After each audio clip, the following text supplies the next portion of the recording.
Okay.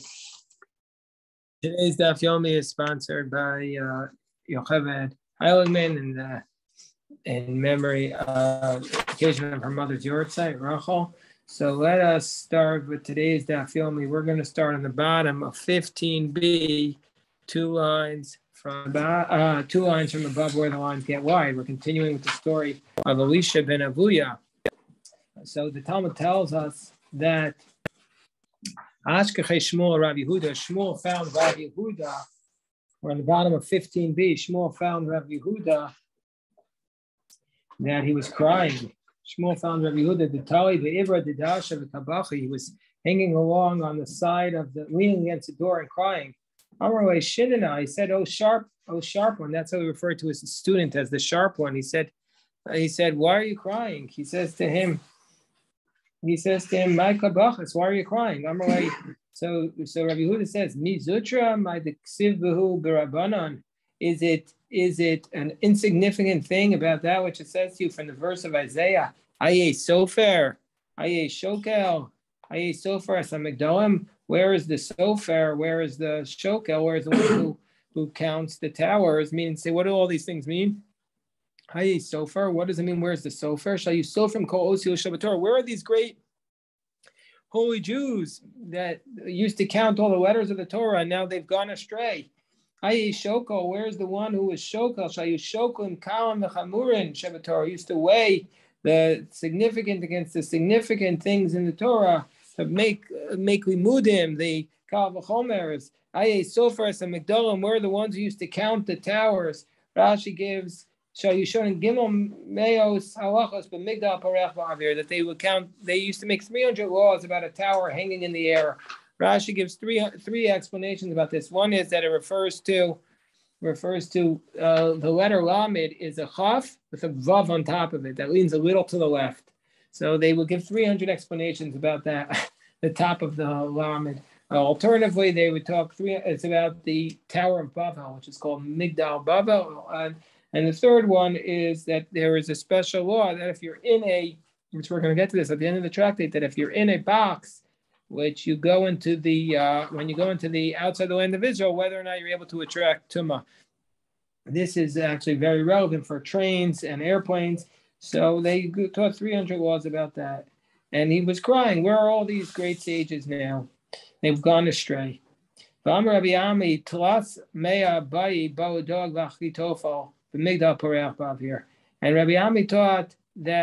Doeg and Achitophel taught 300 laws about this towers hanging in the air. And yet, what happened to these great scholars? There were 3 scholars, 3 kings, and 4 Hedjotos who have no share in the world to come.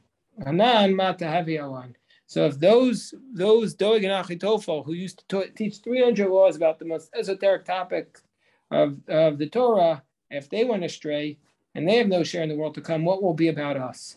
So Shmuel says to his student, don't worry, Amrulay Shinana, he says to him, student, he says, sharp one, Tina Haisa B'Libam. They had, their hearts weren't pure. So what was the problem with Achar Mai? What was his problem? Zemer Yevani will pasek nupume. He never stopped singing the Greek songs. Amru Lav Achar, he used to say about Achar, B'shasha Ome mi beis medrash, when he used to get up from the academy, Harbe Sifri Minin Noshrin Mecheko. He had many of the heretical books fall out of his bosom. Shal Nimus Agardi as Rebbe Meir, Nimus the Gardi asked Rebbe Meir, Nimus the weaver, he asked Rebbe Meir, Ko Amar Dinachas Liora Selk. He wants to know why is a Torah scholar or somebody who studied Torah becoming such a sinner. He says, don't we have a rule that anything that goes into the wool, into the vat to dye any wool, that it'll hold to the wool? So why isn't the Torah holding to this person? So he says, yeah, the difference is Koman Davinaki Agavime Solid. Called the law Avinaki Agavime Lo Solid. It depends if the wool was pure from when it was cut off the mother from the sheep, then it will be okay. So too, anybody who's pure, then the Torah works. But if you're not pure and you study the Torah is going to become corrupt with you. Chas v'shalom. You see, Rabbi Akiva went up in peace to the paradise. Rabbi Akiva olah b'shalom v'yar b'shalom. Rabbi Akiva went up in peace and he left in peace. By the way, this is the sign. If you go in peace, you can handle these difficult concepts. But if you're not at peace, then everything is going to be messed up. It's like a crack. It's going to just grow bigger and bigger and bigger. And God forbid, when there's a crisis, the crack will explode. So Rabbi Akiva was the only one who went in peace, and that's why he was able to come out in peace. Now, that's why Rabbi Akiva says, we will run about him, we will run after you. Rabbi Akiva, even Rabbi Akiva, the great Rabbi Akiva, the angels sought to they sought to push him around. God says to them, leave him alone. This elder is worthy to serve me. My darash. How did Rabbi Akiva know not to look at God? Because we said that we said that in the previous page we said that Ben Azai looked at God and he died. So how did Rabbi Akiva know not to look at God? I'm a Rabbi Barachana, I'm a Rabbi Yochanan, because it says V'asami Rivos Kodesh Osu B'Ravavashal. God is unique, so therefore Rabbi Akiva saw when there was something singular, don't stare at it. Rabbi Avos says Dagol Meravava. He cites that verse, Dagol Meravava.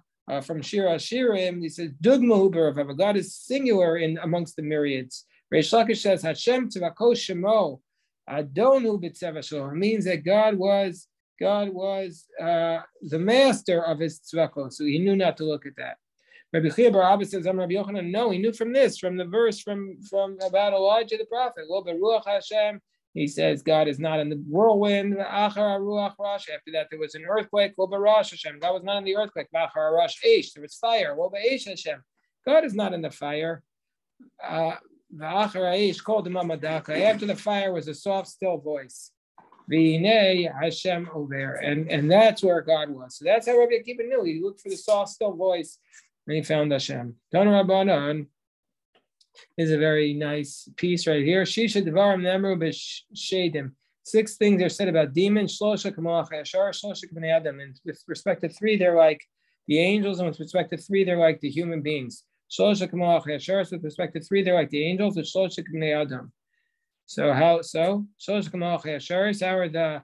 How are the demons like the angels? Yeshlam Kanafayim. They have wings. Kamalach Yashar. They have wings like the angels with Tasin and Misofa Olam Vatsof. And they can fly from one end of the world to the others. They know what's going to be in the future, like the angels. Do they really know? Do they really know what's going to be? They hear from the other side of the paragod. They could hear what's on the other side, like the angels. That's what they know. They can hear from what's on the other side of the partition, like the angels. Rambam says we don't have to believe in demons anymore. He says there's no demons, so I don't believe in them. But what does it mean? That requires some thought. What's the Gemara referring to? Adam, and with respect to 3, the demons are like humans. They eat and they drink like humans. Adam, they reproduce like humans. Adam, they die like humans. There are 6 things said about humans. Shlosha, about 3 of them, they're kamalach yasharis. They're about 3 of them, they're like an angel. Shlosha kavehema, and about 3 they're like an animal. Shlosha kamalach yasharis. There are 3 they're like an angel. Yeshlam das, they have intellect. Kamalach yasharis, like angels. Mahalcha mekoma zakufa, they walk with an upright step like the angels. Umesaprim b'lashon hakodesh kamalach yasharis, and they talk in Hebrew like the angels. With Shlosha kavehema, and with respect to 3, they're like the animals. How so? They eat like the animals. They reproduce like an animal. And they go to the bathroom like an animal. Okay. And whoever looks at 4 things, whoever focuses on 4 things, better off not being created. What are these 4 things? The 4 things: what's above, what's below, what's in front, and what's behind. Gemara says, your paths are dear friend, the Talmud. Here, there's another one. There's plenty here. Bill, no, that's not a Talmud. Right there. There, here's a Talmud. That's it. So it says, what are these 4 things? So what's above, what's below, what's behind, and what's in front. So Gemara says, We understand what's above, what's below, what's in front, what's going to happen. All these things are good. But what do you mean what's before? Why do we care? It's a history. What does it matter? What's the problem? Mar says, this is like a king of flesh and blood. He says, build me a palace on the garbage dump. They built him on a swamp. They built him a palace on a swamp. They built it for him. And they said, they don't want you to mention that it was on a garbage dump. You don't want to mention the origins of the place where it was from. It's not respectful. Whoever doesn't care about the honor of his creator is better that he not be created. What does this mean? This refers to somebody who gazes at a rainbow. This refers to one who violates a sin in secret. Mistakal b'keshes, gazing at a rainbow is a problem because it says Kemari akeshes asher yeba anam b'yom ageshem kemara anoga savefud mared mukvod Hashem. Basically, the image of the rainbow, Ezekiel says in his prophecy, is what the image of God's throne looks like. So therefore, we're not supposed to gaze at it. It doesn't mean you can't glance at it, but you're supposed to intently gaze. Says the Gemara because for too long a period. Yeah, because then you have to be aware that is like the visual. You're seeing a reflection of God. So that's the issue there. So the Gemara says.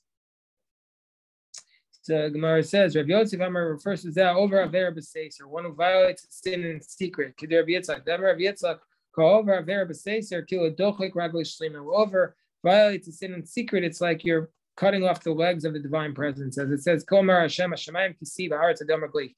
No, it says, God, heaven is my throne and the earth is my footstool. Is it really the case? Is it really the case that one who sins in secret is worse than one who sins in public? Is that really true? V'hamar Rabbi Ilah Zakin. Rabbi Ilah Zakin taught, and we learned this Gemara Moikatan as well. He says as follows: Imroa Adam Shayitram Eskaberlam. The person sees he can't control himself. Let him go to a place where nobody knows him. Yobash Chorin, let him dress up in black clothing. This Ate Shchorim, wrap himself in black clothing. V'yas Mashalibo Chafetz. And let him do there what his heart desires. Better to sin in public, better to sin in private than to sin in public and desecrate God's name. So why are you saying that one who that better not be created than the one who sins in private? It's better to sin in private than in public. So the Gemara says, Lokasha. Depends what type of person you are. If you could possibly withhold yourself, then by sinning in private, you're showing you don't have any fear of God, only fear of man. But if there's no way there's no way you could withhold yourself, then better to do it where nobody could see you so you don't make a desecration of God's name. So the spokesperson of Rish Lakish, Rabbi Yehuda bar Nachmani taught, whoever gazes at three things, enough kohos, his eyes will grow dim. What are the three things you're not supposed to gaze at? Bekeshet, the rainbow, Benasi, the president of the Jewish people, Kohanim, and the Kohanim. Bekeshet, the rainbow, because it says, Kamari Keshet Asher Yabanan, Biyom Geshem, Humared Mut Kvod Hashem. That's the verse we just cited. Benasi, by the prime minister, the president of the Jewish people, because it says, Nasata me'otcha, because God says to Moses about Joshua, you will put your glory upon him. Nasata me'otcha. So then, what is the third one? And the third one is a reference to a mistaka b'kohanim, one who gazes at the kohanim, but only Bizman Shabbat Mikdash Kayim when the temple was standing. Shayu Omdim al Duchan, and they were standing on their platform.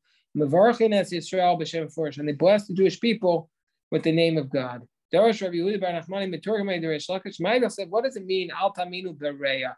What does it mean that don't trust your friend? Al Tiftachu Ba'aluf. Don't trust an official.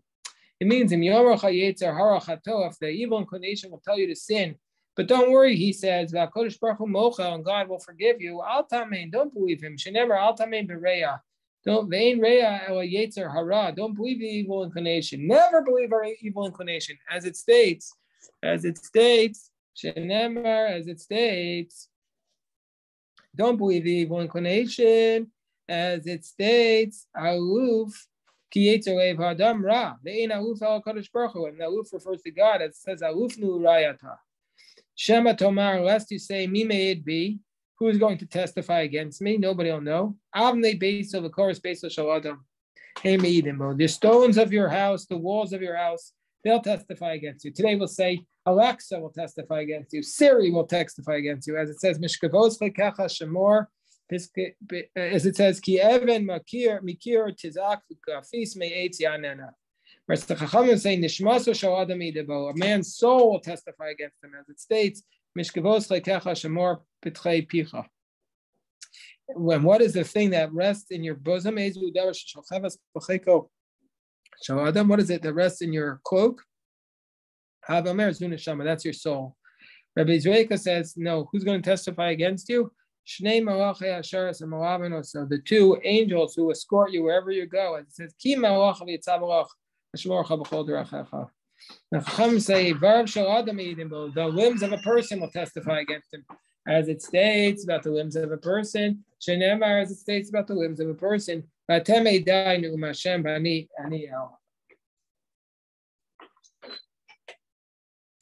the Mishnah. So now the Mishnah, I'm just saying an introduction to the Mishnah. This Mishnah is took place at a time when there were zugos, pairs of leaders.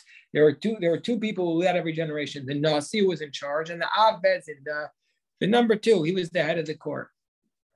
And they had a dispute about one aspect of Jewish law called smicha. The smicha today means rabbinic ordination, but in the Mishnah's terms, it meant whether or not you're supposed to lay your hands on an animal. That you're generally speaking, although this itself is a dispute, before you give an offering, you put your hands on the animal and you confess or you say a prayer. This is called smicha. But what about, there are certain individual offerings which need to be brought on a holiday, like the Chagigah, for example. And so the question is, do you do the smicha on the Chagigah? So they argue about it before it or not at all. There's not some that too is also disputed. Do you do it the day before? Or do you do it not at all? So both of those things were discussed. So this question about whether or not, here we're talking about, because the smicha maybe needs to be right before the sacrifice. So here the question is whether or not you do smicha on the animal.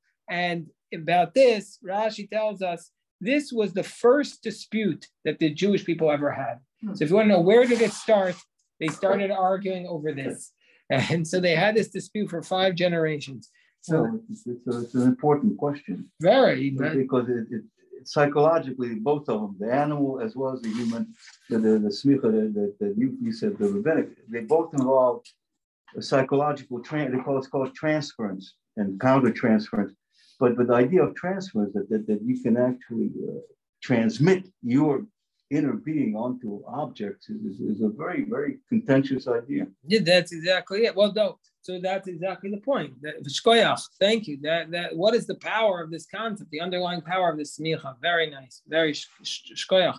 So Yossi ben Yoezer Omer Shlomo, he said when Yantif comes, when you don't do the smicha on Yantif, and Yosef ben Yochanan says lismoch. Yeshua ben Bracha says shlo lismoch. Nita Arbeli says lismoch. Yehuda ben Tabai says lo lismoch. Shimon Shetach says lismoch. Shemai Omer lismoch. Avtayan Omer shlo lismoch. Hillel said, Menachem or Nechto. Hillel and Menachem, they didn't argue. But Yatsa Menachem left. We'll see where he left in a moment. Nechla Shammai Omer Shalol Smoch, Hillel Omer Smoch. Shammai says not to do smicha, Hillel says to do smicha. Harishonim, that we're on top of 16b. Harishonim, the first one in each one of these groups, Hayu Nesiim. They were the princes, Ushniim Lahem, and the second one in each group were the Av Bezin, were the heads of the court. So says the Gemara, three of the first pairs that said not to do smicha, and the 2 of the latter pairs, i.e. the first 2 of the latter pairs, because they were the Harishonim Hayu Nesiim, the first ones were the Nesiim, Avos Bezin, and the second one in the group was the Av Bezin. That's what Rabbi Meir says. Whereas the Chachamim say Yehuda ben Tabai was listed before Shimon ben Shetach. So the Chachamim say Yehuda ben Tabai was actually the Av Bezdin and Shimon ben Shetach was the Nasi. So we're going to argue about this. Was Yehuda ben Tabai the head of the court, or like the Chachamim say, or was he Nasi, like Rabbi Meir says. Says the Gemara, Man Tana Adi Tana Rabbanan, who's the source of the rabbi's position that Yehuda ben Tabai was the Av Bezdin? So the Gemara says, Amar Rabbi Yehuda ben Tabai. So we have a Rabbi Yehuda ben Tabai said, Era ben Nechama in Lo Arakti Aids Omen. He said, I swear, basically, I killed an Aids Omen. Okay, let's do a background here. What is the Aids Omen? So it's as follows. By Jewish law, to convict somebody, you need two witnesses to convict a person. If the two witnesses come along and they said they testified, and then two other witnesses say, your testimony cannot possibly be valid because Imanu Ayisim, you were with us in a different place at that time. So then we do to the two witnesses who are false witnesses, we do to them like they tried to do to others. But the Gemara Makos tells us that only like they tried to do, but not like they actually did. Meaning to say that if they were successful in carrying it out, then we don't punish them. But so if they testify that Ruvain killed somebody, then the two and you catch them before Ruvain is executed, then we kill the two witnesses. But if the Ruvain was actually executed, then we don't kill the two witnesses. We say judgment has been done. But the Sadducees said just the opposite. They said we only punish them with that punishment if the justice was carried out on Ruvain. But if it was just planned, we don't do it. So also one more thing. What about if only one of the witnesses was found to be a false witness? So that's the case that we're starting out with. So he said, I killed one of these witnesses who was these Aids Omen. Why? Because I wanted to prove, says Yehuda ben Tabai, I wanted to prove that the Sadducees were wrong. The Sadducees said the witnesses are not killed until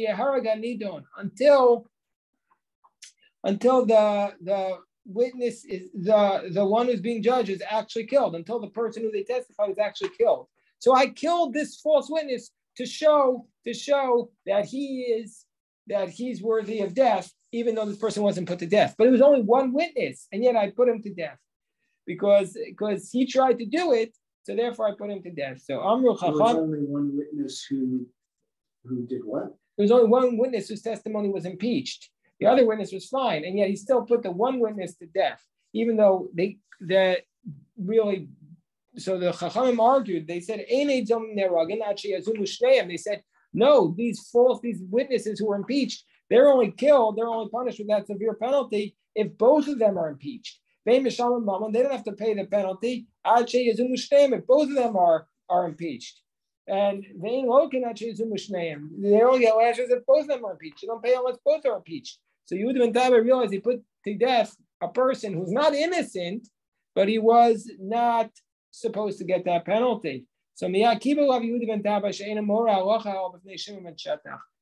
he accepted upon himself that from now on he's only going to give a halachic ruling in front of Shimon ben Shetach, which is a question against, because if he was really the Nasi, as Rabbi Meir said, then if he was really the Nasi, if he was really the Av Bezin, as the rabbi said, what's he accepting upon himself? He's anyway not going to have to give a ruling he's not allowed to give a ruling in front of the Nasi. We'll come back to that. But rather, first, what did he do? All the days of his life, he was lying down on the grave of that person who was killed by Yakol Nishma, and his voice was heard. The people thought to say, that the voice was the voice of the one who was the witness who was killed. Amaram, no. Yehuda ben Tabai says, Kolihu, it's my voice. They do, no. Tomorrow I'm going to die. You're not going to hear my voice anymore. That's not a proof. He says, maybe when you died, this guy was placated. Or maybe he brought you to court in heaven. So it's not a proof that the voice stopped crying once you died. So anyway, money, huh? Who is this person? Who is this brisa like? If you want to say it's like Rabbi Meir, Rabbi Shimon ben Shetach, Av Bezdin, and Rabbi Yehuda ben Tabai Nasi. If you want to say Rabbi Yehuda ben Tabai was a Nasi, well, then it makes sense why he gave this ruling to put this person to death. Eli Amris Rabbanan, if you want to say that it was the rabbis, the Amri Yehuda ben Tabai Av Bezdin, Shimon ben Shatach Nasi, if you want to say it was like the rabbis and say Yehuda was the ben Tabai was the Av Bezdin, then Av Bezdin if Nasi Mimora Halacha, he wouldn't be able to give a halachic ruling. And so therefore, why does he have to say, I'm never going to give a ruling anymore? He's anyway subservient to him. So the Gemara says, no, what does it mean? No, whoa, my kibo up. What does it mean? He accepted by himself not to give a halachic ruling. That he wouldn't even sit on a court of 3 or 23 with Shimon ben Shetach. That's how much he took it upon himself, not to give a solitary ruling. He says, I won't even join in a tribunal because I realize how much greater you are than me. So Menachem left. Shammai, we say Shammai and Menachem and Hillel both said to do smicha, but Menachem left in the middle, and Shammai came in. Where did Menachem go? Abai says he went down the wrong path. Rabba says he went out to serve the king, went into government. He went to serve the king. And went with him 800 pairs of Talmidim with Vushin Sirkin, wearing the government clothing. Don't